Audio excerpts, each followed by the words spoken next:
Brigstow Institute is a university research institute that brings people together to imagine and make alternative futures. It's a place of bringing people from inside the university together, as well as people from outside the university to work with academic researchers. I think research should be about taking risks. Not all knowledge is to be found within the university. Knowledge lies in all sorts of places.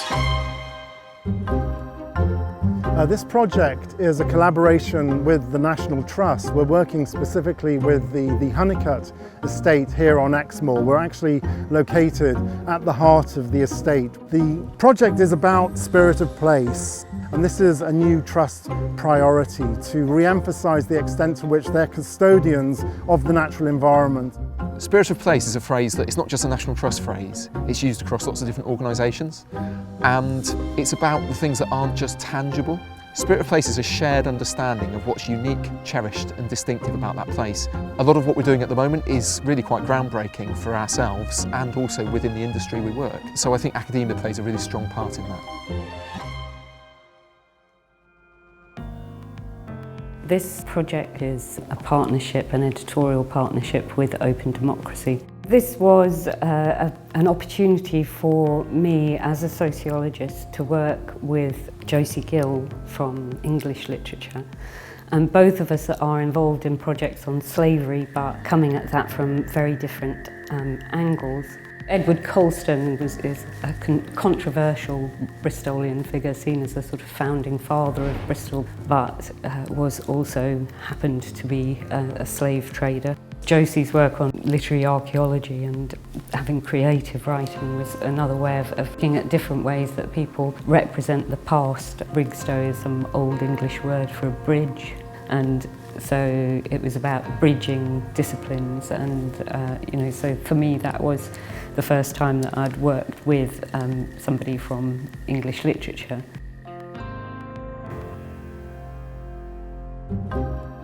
Our project is investigating a worm called Toxocara, which lives in the gut of dogs. So today we are looking at some samples of dog feces and also some soil samples, and we're trying to find this parasite. We can identify its eggs, and then we look under the microscope and image these eggs and count them, and that way we can tell where the parasite is and where we need to deal with it. I got involved with the Brigstow Institute because I was curious about this new institute and what it was trying to achieve, and pretty quickly identified that it filled a gap that we've been needing to fill for years. There's a group of us in social sciences who are trying to sort of push the interdisciplinary boundary, but also pushing working with creative partners in particular, as well as community partners. It's a very short project, but what we hope to achieve by the end is to have developed a toolkit that communities can use to not only intervene to reduce dog fouling, but crucially to gather evidence.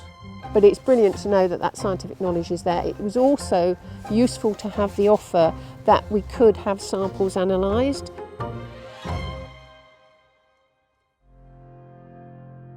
The project's called Conversations with Fathers, and what we're trying to do is to produce a resource that's going to expose fathers, mothers and families to fatherhood as an everyday practice. And what we're trying to do is move away from images of the ideal father and look at the everyday realities of fathering practice.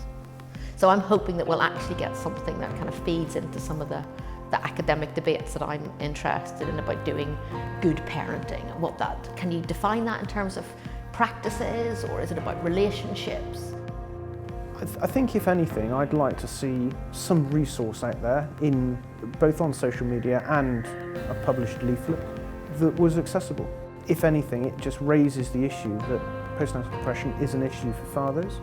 I think this scheme within Brigstow is a really interesting one because it's encouraging academics to work in a different way than they perhaps have done before.